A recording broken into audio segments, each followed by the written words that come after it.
Barka da zuwa tashar labari yanzu. A yau mun kawo muku muhimmin tattaunawa game da aure, kuma ka tsaya ka ji yana da amfani. Sannan ga taimaka maka mai share na wannan bidiyon. Nagode.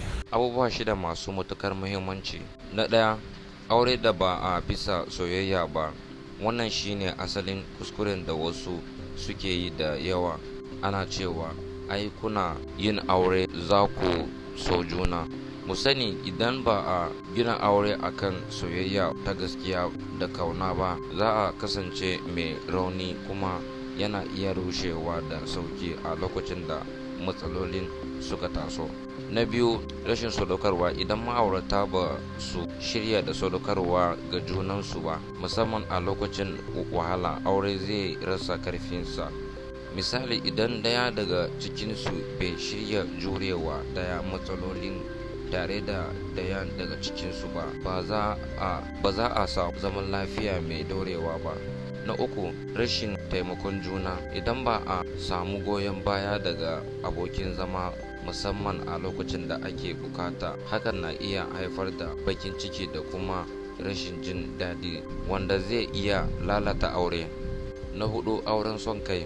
Lokacin da aka yi aure kawai don amfani da wani, misali saboda dukiya, matsayi ko wani abu makamancin haka, aure zai zama mara tushe. Na biyar, gaggawa wajen yanke shawara. Yin aure ba tare da an doke lokaci an fahimci juna ba, ko ba tare da wani dogon bincike dangane da ahali ko family ba, yana iya haifar da kuskure babba wanda yana kaiwa ga aure da ba a yi shi da hangen nesa ba, kuma hakan na iya haifar da nadama daga baya. Na shida, rashin istihara. Rashin yin istihara kafin aure na daya daga cikin manyan kuskuren aure da mutum zai iya aikatawa.